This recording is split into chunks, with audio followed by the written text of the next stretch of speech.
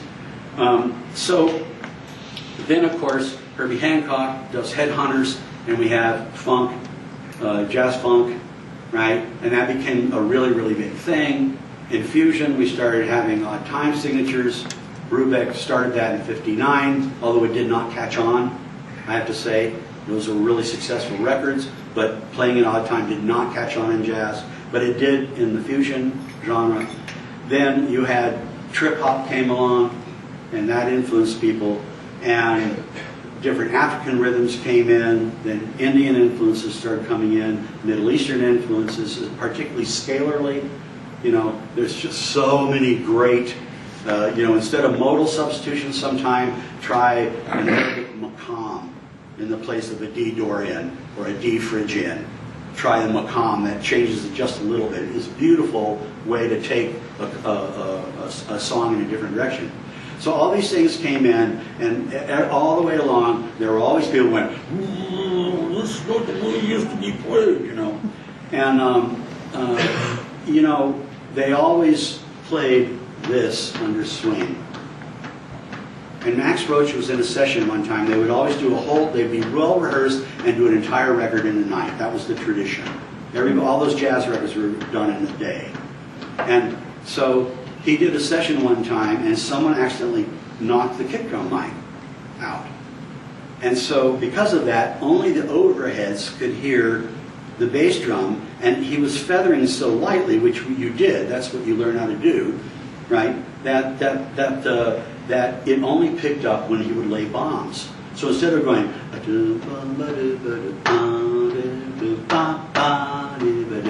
all you heard was, and it was a mistake. And the engineers went, oh my God, we ruined the whole session. And Roach said, no, that sounds cool. And then he started to do it on purpose.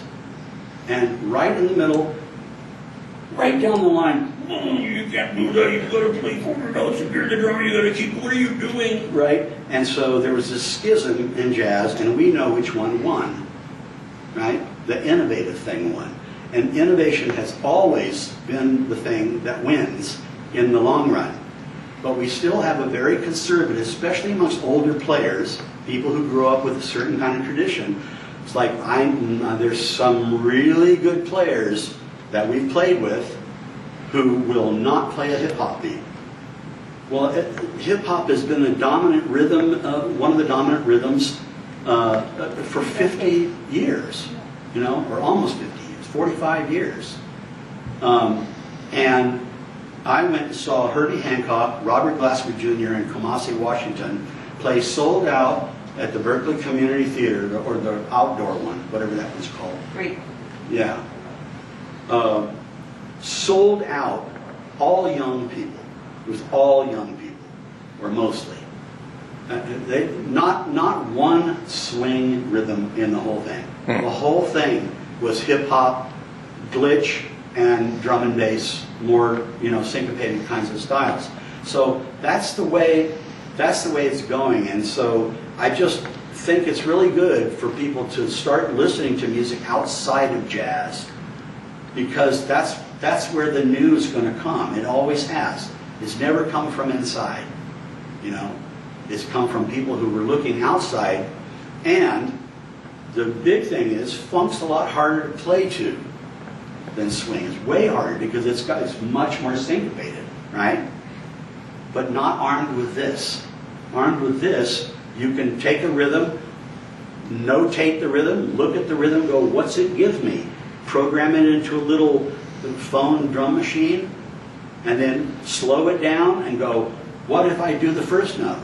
Da da da da ba da da da da. The second up. Da da da da da da da da da. The third. Da da da da da da da da. Da da da da da da da da. Da da da da da da da. Da da da da da da da da. Da da da da da da da, etc., etc.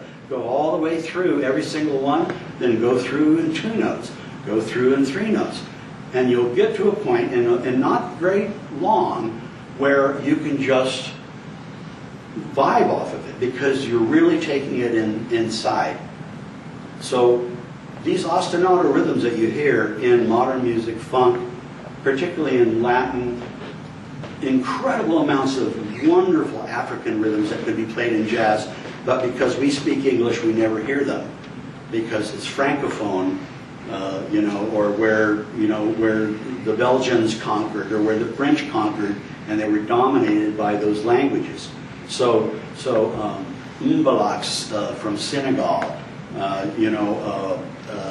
Juju from Nigeria. There are all these really beautiful rhythms that could really easily be adapted to jazz. So that, and rather than saying specific things, although if anyone ever wants a little bit of a directed listening, just hit me up on a PM and I'll send you to some really cool rhythms that you have not heard, which would make an interesting and new sounding jazz tune. And then practice your 2-5-1s. All right. Thanks. Thanks.